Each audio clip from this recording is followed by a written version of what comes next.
오늘 특성 우리 찬양 가사가 애절하네요. 아주 부스러기 은혜라도 달라고. 저는 우리 오늘 찬양단은 성령에 대한 찬양을 불렀잖아요.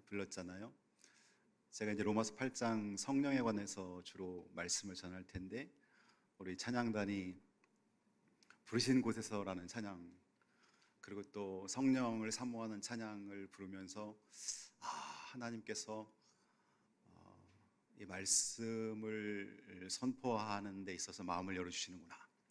또 우리 성가대의 이 찬양 가사를 전 한 3분 정도 들으면서 설교 한 편을 듣는 것 같아요. 저는 마음속에 이 가사를 묵상해 보면, 주님은 옳습니다. 내 기도에 침묵하셔도 주님은 옳습니다. 내가 엎드려 있을 때 주님이 그냥 지나가셔도 주님은 옳습니다. 왜 침묵하시고 왜 지나가실까요? 내가 세상의 것을 너무 꿈꾸고 있기 때문에 기다리시는 거죠. 그러나 부스러기 은혜라도 있으면 주옵소서. 근데 저는 경험에 하나님께서 부스러기 은혜를 저한테 주시지 않고 항상 최고의 것을 주셨어요. 부스러기 은혜라도 있으면 달라고 기도는 하지요. 근데 하나님은 부스러기 은혜를 주시는 것이 아니라 최고의 은혜를 주시는 거예요. 여러분의 자녀가 여러분에게 최고이고, 저는 이수교회가 저에게 최고이고, 또 모든 것이 최고를 주셨어요. 오늘 저는 영을 따라 사는 자라는 제목으로 로마서 8장을 가지고 2달 정도 이제 말씀을 전할 텐데요. 설교를 본문과 제목을 딱 이제 하나님 주시면서 정해놓고 설교의 목적을 먼저 한 줄을 써요. 설교문을 작성하기 전에. 왜냐하면 설교문을 작성하다 보면은 처음에는 이런 방향으로 설교를 한다라고 생각을 하는데, 자꾸 이제 거기에 제 사견이 들어갈 수가 있고, 제가 뭔가 이 얘기하고 싶은 것들이 자꾸 이렇게 끼어들기를 하면서 설교가 처음에 의도된 대로 잘못 가거나 아니면 너무 많이 나열해 갖고 핵심을 전달하지 못할 때가 있어요. 그래서 항상 설교문을 작성하기 전에 위에 설교 목적, 오늘 설교의 목적은 이렇습니다. 성령을 사모하게 한다. 성령의 음성에 순종하게 한다. 하나님이 기뻐하시는 삶의 습관을 만들게 한다. 이게 설교의 목적이에요. 그럼 여러분이 오늘 하나님께서 여러분이 전하는 이 말씀을 듣고 나서 여러분이 성령을 정말 사모하고, 여러분이 하나님이 기뻐하시는 삶의 습관, 내 삶의 습관을 잘 검토한 다음에 이건 하나님이 원치 않는 구린내 나는 습관이야, 그걸 과감히 버릴 수 있고 하나님이 기뻐하시는 습관을 세울 수 있다면 하나님께서 설교를 통해 저는 잘 전달한 것이고 하나님께서 설교를 통해 일하신 거죠. 로마서는 성경 66권 중에 구원에 이르는 과정을 가장 명료하게 소개한 책이라 그래서 성경의 다이아몬드라고 불립니다. 로마서 중에서도 로마서 8장은 또 황금장이라고 불러요. 로마서 8장에서 우리가 뭐를 알 수 있죠? 하나님의 절대적인 사랑. 누가 우리를 그리스도의 사랑에서 끊으리요? 환난이나 적신이나 칼이나 아무 피조물에도 그리스도 예수 안에 있는 하나님의 사랑에서 우리를 끊을 자가 없으리라. 로마서 8장은 하나님의 절대적인 사랑, 이거를 전하고 있고요. 그 다음에 성도의 궁극적인 승리. 성도는 반드시 영적으로, 성령으로 거듭난 성도는 반드시 승리하게 되어 있다. 성도의 궁극적인 승리에 대해서 이야기해 주고 있는 책이기 때문에 저는 여러분이 성경 암송에 관심이 있다면 로마서 8장 전체를 한번 암송에 도전을 해보시기 바랍니다. 제가 20대 후반에 처음 서울신학대학원 다니면서 섬겼던 교회가 있어요. 서울에 모 교회가 있어요. 거기서 제가 로마서 8장을 한번 암송해 보라고 제가 이렇게 권해 드렸는데, 우리 청소년부하고 청년부 형제 자매들한테 로마서 8장을 한번 암송해 보라고 권해 줬는데, 그 중에 어떤 자매 하나가 로마서 8장 전체를 암송해 갖고 온 거예요. 아니, 야, 대단하다. 어떻게 암송했냐 했더니, 그땐 제가 이제 총무교사로 거기 있었으니까, 자기가 출퇴근하면서 지하철 안에서 계속 암송을 했대요. 지하철 안에서 출근할 때 퇴근할 때 지하철 안에서 계속 암송을 하고, 암송해 놓으면 또 미리 암송한 게 잊어버리니까 계속 소가 되새김질 하듯이 계속 반복하고, 로마서 8장 전체를 암송했는데, 이것이 그분한테 얼마나 유익이 될까요? 너무나 귀한 말씀이죠. 오늘은 우리가 영적 싸움에서 승리하는 법, 거룩한 습관으로 나의 삶을 변화시키는 법에 대해서 오늘 이 본문을 통해서 은혜 받고자 합니다. 먼저 본문 3절을 한번 보시기 바랍니다. 여기 보면은 율법이 육신으로 말미암아 연약하여 할 수 없는 그것. 우리는 육신적으로 연약해서 율법을 온전히 지키며 살아야 되는데 그렇게 살지 못한다는 거예요. 근데 이렇게 율법 준수에 실패하는 우리로 하여금 하나님은 하시나니, 율법의 요구를 만족시킬 수 있게끔 하나님은 하시나니, 이게 중요한 거예요. 하나님은 하시나니. 본문 3절에 하나님은 하시나니, 이 구절을 잘 여러분 색펜으로 칠해놓고, 그렇구나, 나는 할 수 없지만 하나님 하시는구나. 그럼 어떻게 돼요? 기도하게 되는 거예요. 여러분의 남편과 여러분의 아내, 배우자가 하나님께로 나오기를 그렇게 원하는데 내 힘대로 안 되지요? 여러분의 자녀들을 성령의 사람으로 키워내고 싶은데 내 힘으로 안 되지요? 근데 하나님은 하시나니, 그러니 기도하게 되는 것이죠. 하나님은 그러면 이 율법의 요구를 어떻게, 우리로 하여금 율법을 어떻게 지킬 수 있게끔 하나님이 어떻게 하시느냐? 예수님과 성령님을 통해서 이 율법의 요구를 우리로 하여금 지킬 수 있게 해주시는데, 먼저 예수님이 우리 죄를 짊어지고 십자가에 죽으심으로 인해서 율법을 지키지 못하는 우리들이 정죄받지 않게 해주시는 거예요. 마귀가, 또 율법이 너 이거 어겼잖아, 너 죄인이잖아, 이렇게 말할 때 성부 하나님께서는 맞아, 그가 무너지고 그가 죄를 졌지만 그 죄에 대한 대가를 내 아들이 십자가에서 이미 치렀다, 이렇게 선포하는 거예요. 그 마귀는 정죄하고 율법도 나를 정죄하지만 이 정죄를 완전히 상쇄시키는 십자가의 능력이 우리에게 선포되는 거죠. 그러므로 이제 그리스도 예수 안에 있는 저에게는 결코 정죄함이 없나니, 이는 그리스도 예수 안에 있는 생명의 성령의 법이 죄와 사망의 법에서 너를 해방하였습니다. 그 해방에 대해서 지난주에 말씀드렸죠. 하나님은 하시나니, 이걸 가슴에 새기시기 바랍니다. 하나님은 하시나니. 그러니 여러분 더 기도하셔야 돼요. 이거를 믿는다면 더 기도하셔야 돼요. 하나님은 하시나니. 내가 아무리 머리를 굴리고, 우리가 흔히 잔머리 굴린다 그러잖아요. 내가 아무리 내 작은 이 지식으로 해도 안 되는 것들을 하나님은 단번에 해결해 주실 때가 있어요. 그걸 우리는 자녀들 키우면서 너무너무 자주 봐요.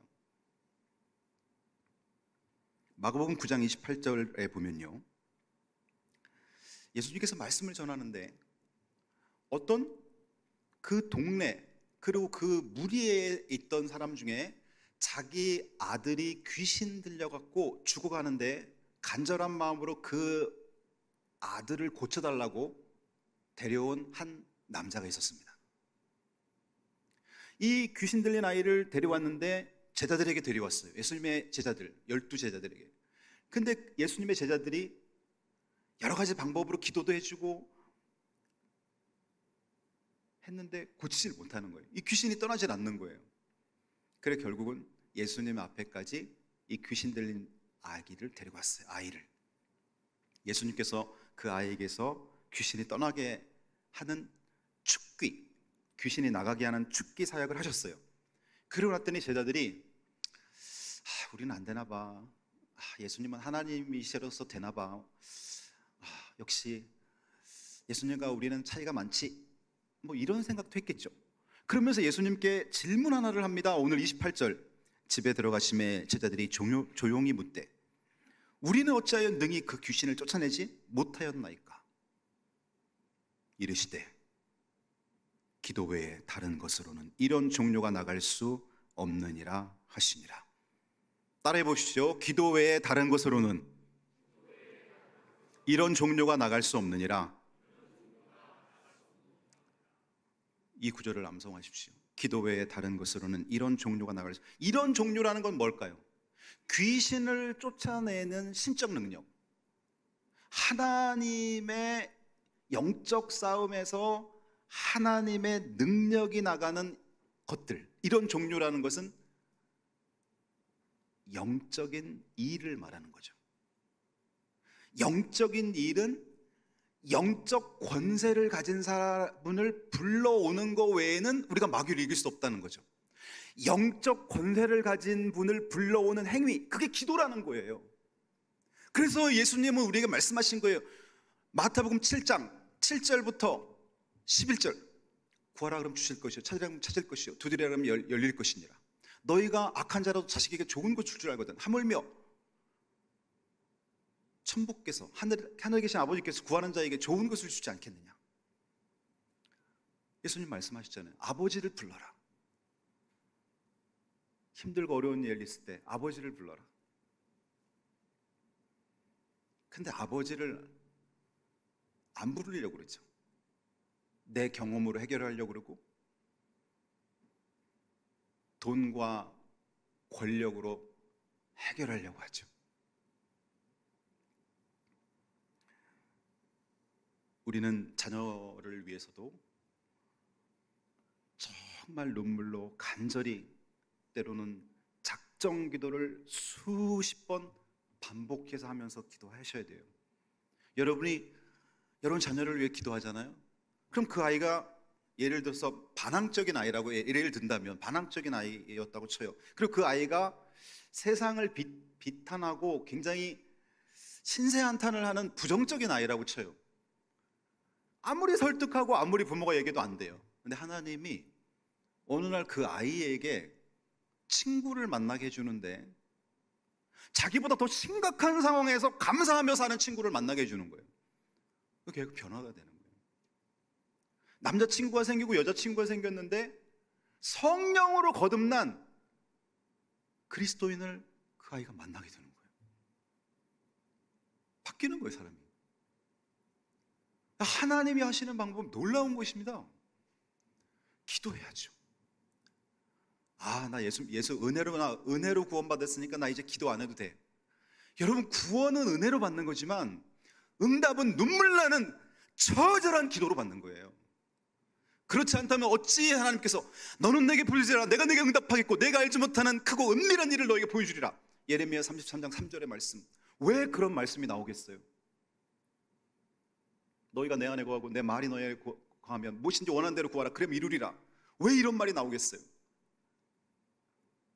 아버지를 부르는 행위를 통해 너가 아버지와 친밀해지길 원하고, 그 아버지가 너의 문제를 해결해 주실 때 아버지가 너의 하나님이 되고 너의 주인이 되어 너가 아버지와 24시간 평생 동행하는 자로 나는 만들고 싶다. 그래서 하나님 우리에게 기도하게 만드시는 거예요. 그냥 기도 안 했는데도 보너스로 다 주면 누가 하나님을 믿겠어요? 형식적으로 단맛만 쫙 빼먹고 하나님 버리는 이기적인 마음속에서 나오질 못하는 거예요. 기도 외에 다른 것으로는 이런 유의 것이 나갈 수 없느니라. 거기다 여러분 대입하십시오. 기도 외에 다른 것으로는 내 자녀가 변화될 수 없다. 기도 외에 다른 것으로는 내 남편이, 내 아내가 변화될 수 없다. 기도 외에 다른 것으로는 여러분의 지금 간절한 문제가 궁극적으로 해결될 수 없다는 것이죠. 궁극적으로. 그래서 기도해야 되는 거예요. 기도는 아버지를 부르는 거예요. 영접하는 자, 곧 그 이름을 믿는 자들에게는 하나님의 자녀가 되는 권세를 주셨으니, 자녀의 권세는 아버지를 부르는 거예요. 자녀의 권세는 아버지를 부르는 거예요.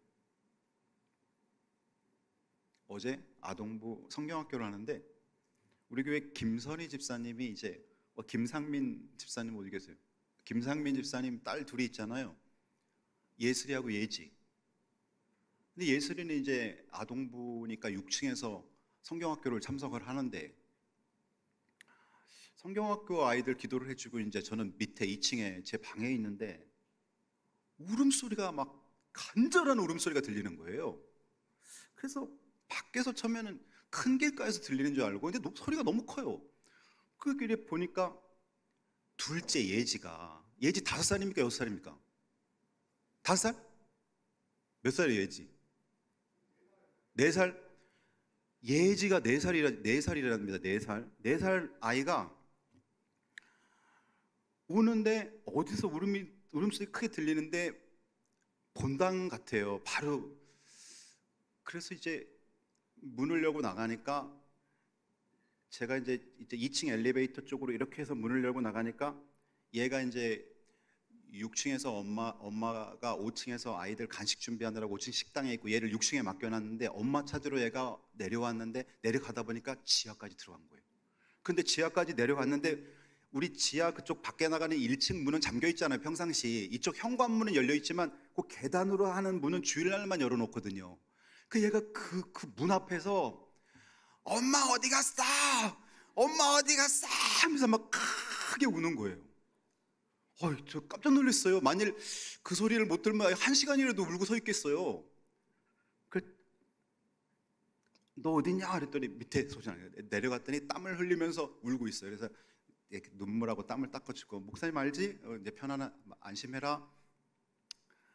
그리고 이제 걔를 데리고 올라가는데 조그만 성경책 하나를 얘가 계단에 놨는데 또 그걸 기억하고서 가져가야 된다고 가지고 가서 이제 올라가서 이제 엄마를 만나게 해주고, 야, 너 엄마 5층에 계신데 왜 엄마를 찾으러 밑에까지 갔어? 그랬더니 얘가 이제 6층에서 5층에 보니까 식당에서 주방 안에 있으니까 안 보인 거예요. 근데 저한테 뭐라 그러냐면, 말을 굉장히 야무지게 해요. 예지가 4살인데 저한테 뭐라 그러는지 알아요? 방금 전에 5층을 살펴봤는데 엄마 안 계시던데요, 이러는 거예요. 살펴봤는데 라는 단어를 구사하는 거예요. 얘가 깜짝 놀랐어요. 그래서 야, 이거 그냥 초등학생 정도 돼야 구사할 수 있는 말을, 방금 전에 제가 5층을 살펴봤는데 엄마 안 계시던데요, 이러는 거죠. 저한테. 야, 아나운서가 될 수도 있어요. 예지가 만일 밑에서 엄마를 목 놓아 부르는 그 부르짖음이 없었다면, 걔는 여전히 그 문 앞에서 엄마도 찾기도 힘들고 굉장히 고생했을 거예요. 그러나 소리 지르니까 달려가잖아요, 누군가. 하나님도 마찬가지예요. 하나님은 우리에게 부르시자고 하는 거예요. 우리의 기도에 권세를 주신 거예요. 우리 자녀의 권세는 아버지를 부르는 권세가 있는 거예요. 오늘 이제 영을 따라 행하라는 구절을 살펴볼 텐데요, 4절 말씀을 보십시오. 육신을 따르지 않고 그 영을 따라 행하는 우리에게 율법의 요구가 이루어지게 하려 하심이니라. 영을 따라 행하는 우리, 육신을 따르지 않고 영을 따라 행하는 우리. 여기서 말하는 이 영, 성령, 하나님의 영을 말하죠. 하나님의 영을 따라 행할 때 우리는 율법이 요구하는, 율법이 뭘 요구할까요? 율법이 요구하는 것은 율법대로 살아서 하나님께 영광 돌리는 걸 요구하는 거예요. 근데 내 힘으로 율법을 지키려고 그랬더니 온통 나는 육신의 정욕, 안목의 정욕, 이생의 자랑에 끌려서 맨날 실패하고 낙심하고 하나님이 기뻐하시는 열매를 맺지 못했어요. 그러니 이제는 반대로 거듭난 은혜에 감사하면서 성령이 내 안에 충만해서 나를 이끌면 내가 예전에 지키지 못했던 율법이 저절로 지켜지는 것을 어느 날 경험하는 거예요. 예를 든다면 이런 거예요. 주일 성수, 주일날 교회 나오는 게 성령이 충만하지 않을 때는 이게 너무 힘든 거예요. 정말 어떨 때 막 시간을 막 내고 막 해야 막 어떨 때 시간을 내서 나오는 거예요. 근데 성령이 나에게 충만하게 지면 그것이 즐거움이 되는 거예요. 기쁨이 되는 거예요. 교회에 가는데 신바람이 나기 시작하는 거예요. 그래서 내가 끌려가는 걸 보는 거예요. 성령이 나를 강권하는도다. 성령의 강권의 은혜에 내가 끌려가는 걸 보는 거예요. 기도에도 마찬가지, 예배도 마찬가지고, 기도의 자리에 누군가 나를 끌고 가는 걸 보게 되는 거예요. 이것이 성령 충만인 것이죠. 영을 따라 행하는 자에게, 그래서 성령 충만이 곧 그리스도에 인해 삶의 변화, 즉 성화의 해답인 것입니다. 성화의 해답은 성령 충만입니다. 육신의 정욕을 따라 살면 그 결과는 둘째 사망, 지옥 형벌이지만 성령을 따라 살면 생명과 평안이니라. 본문 6절을 보십시오. 이제 성령의 음성을 듣는 법. 본문 6절에 보면 육신의 생각은 사망이요 영의 생각은 생명과 평안이니라. 여기 보면은 영의 생각은 생명과 평안이니라. 그러면 저 영은 하나님의 영, 성령을 말하는데요, 성령은 뭘 통해서 우리에게 메시지를 하실까요? 생각을 통해서. 그래서 영의 생각은 생명과 평안, 성령께서 생각을 통해서 우리 안에 생명과 평안을 주시는 거예요. 성령께서 내 귀가 아니라 생각 속에 하나님의 메시지를 주시는 거예요. 그러므로 여러분, 우리가 성령으로 거듭나면 내 생각에 성령께서 말씀합니다. 너 이렇게 살아야 되지 않느냐? 내가 이거를 기뻐하니까 너 이대로 살아. 나 좀 먹여줘. 나 좀 먹여줘. 그래서 성령의 음성을 듣게 되는 거예요. 성령의 음성은 두 가지 특성이 있어요. 하나는 하나님이 기뻐하시는 삶을 알려줍니다. 성령으로 내가 거듭나고 나면 내 생각에 하나님이 기뻐하는 삶을 자꾸 도전시킵니다. 너 성경책 정말 좋은 성경책, 이거 북한에 가면 돈 1,000만 원, 1억 줘도 구할 수 없는 그런 성경책, 내가 너에게 가족 수만큼 줬는데 너 그거 장식품으로 만들 거야? 나는 이 성경을 통해 너에게 매일 말하며 교제하고 싶은데 너 그거 장식장에 보급만 할 거야? 너 그 일요일날 교회 가는 때만 쓸 거야? 요즘에는 무거우니까 교회도 안 들고 다니대. 너 보니까 성령께서 이것을 읽게 만드시는 거죠.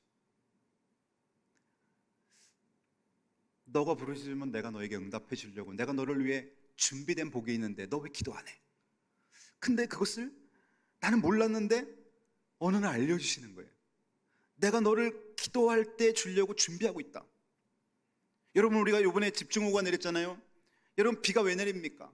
뜨거운 태양이 보름, 한 달, 수개월 동안 바다와 강의 물을 수증기로 만들어서 끌어올리잖아요.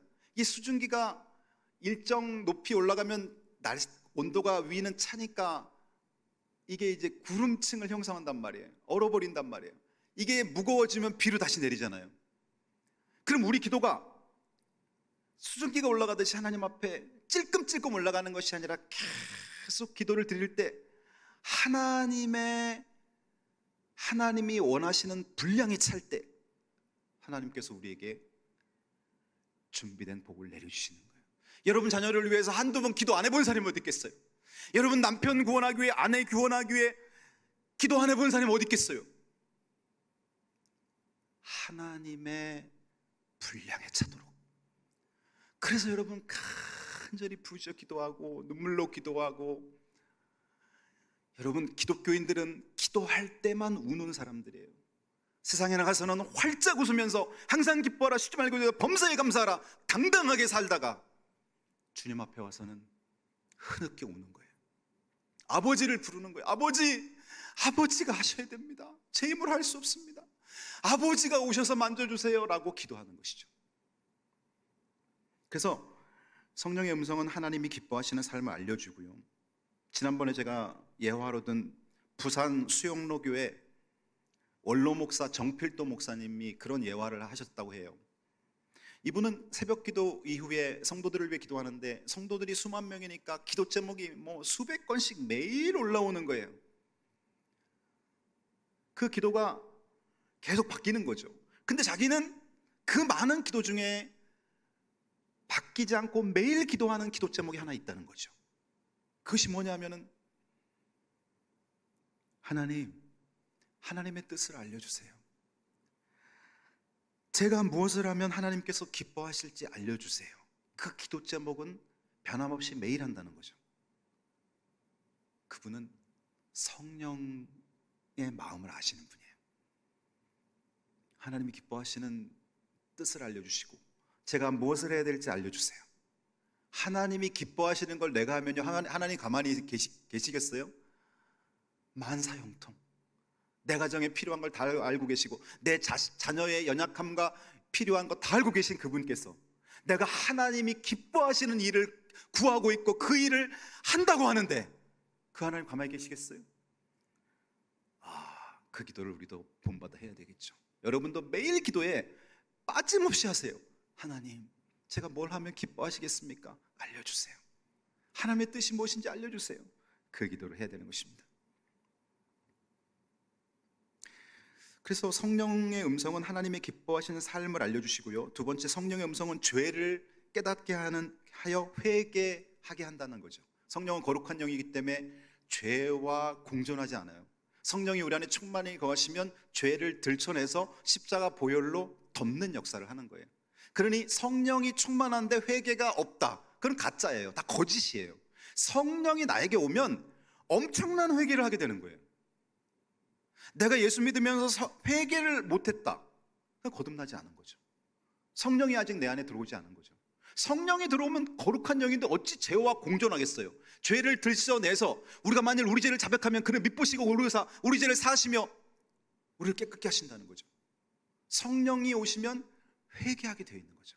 오늘 여러분에게 한 4분 정도 동영상 하나를 보여드릴 텐데, 이 동영상은 1903년 우리나라에 북한에 먼저 복음화가 뜨겁게 일어났잖아요. 1903년 원산 부흥과 1907년 평양 대부흥을 이끌었던 하나의 기폭제가 회계에서 일어납니다. 그것도 외국 선교사 하디 선교사를 통해서 일어납니다. 그걸 한번 보겠습니다.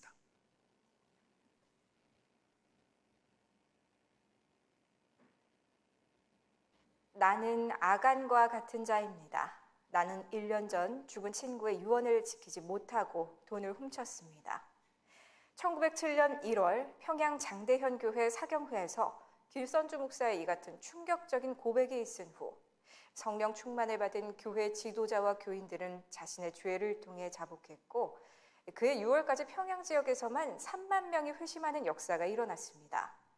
이것이 우리가 잘 알고 있는 평양 대부흥 운동인데요. 선교 130주년 보도특집 선교사의 발자국, 오늘은 평양 대부흥 운동을 촉발시킨 원산 부흥 운동의 주인공 하디 선교사의 삶을 돌아봅니다. 한국의 우순절 운동으로 불리는 평양 대부흥 운동. 한국 개신교 역사에 진정한 부흥을 가져다 준 사건 뒤에는 원산 부흥 운동과 로버트 하디 선교사가 있었습니다. 1865년 캐나다 온타리오주에서 태어난 로버트 하디. 토론토 의과대학 재학 중 세계적인 선교사요 부흥사인 모트와 무디의 강연을 듣고 해외 선교사를 지원했습니다. 독실한 감리교도 집안에서 태어난 그의 가슴엔 세상에서 유익한 존재가 돼야 한다는 부모님의 가르침이 자리하고 있었습니다. 그분은 1890년에 평신도 신분으로요, 또 의사로서 토론토 의과대학 YMCA 후원을 받아서 왔어요. 그렇게 해서 한 10년 사역을 하다가 대학교에서 지원해주는 선교비가 중단이 됐습니다. 그래서 결국 귀국할 수밖에 없는 상황이 되었을 때 이제 미국 난감리교회 해외 선교부에서 한국 선교를 막 시작하고 있었을 때입니다. 그래서 이제 하디 선교사님을 우리 선교부로 와서 일을 해달라. 제중원에서 에비슨을 도와 의료 활동을 하다 하디 선교사는 남감리회 선교부로 옮겨 1900년에 목사 안수까지 받고 원산에서 사역을 시작했습니다. 미 감리회 맥길 선교사가 8년 만에 포기할 정도로 보수적인 면모가 강했던 원산에서의 사역은 역시 쉽지 않았습니다. 불평, 불만, 무력감에 쌓여 한국 선교를 포기하고 싶었을 때 1903년 8월 강사로 참석한 여 선교사들의 기도회에서 사역의 전환점을 맞게 됩니다. 그러면서 요한복음을 가지고 성경 공부를 했는데 거기 보혜사 성령에 대한 부분이 나오거든요. 성경 공부를 하다가 이분이 성령을 받은 거예요. 선교나 목회의 결과가 없었던 것이 환경 탓이고 한국인들 탓이 아니라 나한테 있었다. 다음 주일 한국 교인들 앞에서 자신의 죄를 공개적으로 고백한 하디 선교사. 백인이라는 인종적 우월감, 의사라는 교만함, 성령 충만하지 못함으로 아무런 사역의 열매를 맺지 못했음을 눈물로 회개했습니다. 내가 여러분들 마음속으로 무시하고 인종차별적인 민족 우월감을 가지고 여러분을 대했던 거 용서하십시오. 눈물 흘리면서. 그랬더니 그 자리에 있던 한국교회 지도자들이 손들고 선교사님 우리도 마음속으로 선교사님을 미워했습니다. 선교사님 몰래 선교비를 내가 횡령했습니다. 그런 자백운동이 일어나기 시작한 거예요. 이게 이제 원산 부흥운동의 출발입니다. 그 후 평양으로 이어진 회개의 불씨는 평양 인근 해주, 증산, 양덕뿐 아니라 평북, 연병과 서울, 경기 지역까지 이어졌고 1910년 그리스도인이 되기를 원한다며 결신카드에 이름을 적어낸 사람이 서울에서만 13,000여 명에 이르렀습니다. 기독교 핵심의 교리가 뭐예요? 회개, 중생, 성화 이거거든요. 성결. 회개하니까는 거듭난 사람들이 예수님의 말씀대로 양심적으로 살다 보니까 그러니까 믿지 않은 사람들이 기독교인들 바라보는 눈이 달라지는 거예요. 그러니까 3.1운동 당시 0.1%도 안 되는 기독교인들이 민족운동의 선봉에 서서 그렇게 끌고 나갈 수 있었던 게 결국은 기독교인들이 보여주었던 윤리적이고 도덕적인 그 순수한 것, 성결함. 하디 선교사의 눈물의 기도는 비뚤어진 성장주의와 성공지향적인 세상의 가치관을 따라가다 길을 잃은 한국 개신교가 회복할 수 있는 길을 알려줍니다. 회개는 나부터예요. 그렇게 해서 내가 변하면은 내 가족이 변하고 내가 변하면 교인들이 변하는 거예요. 두 번째는 위에서부터 아래예요. 지도자가 변하면 아래에 있는 사람이 변하는 거예요. 목회자가 변하면 교인들이 변하는 거예요. 늘 남을 탓하며 내 가족, 내 이웃, 세상이 바뀌길 바라는 우리. 진정한 변화는 나로부터 시작됨을 일깨워준 하디 선교사의 회개를 기억해야겠습니다.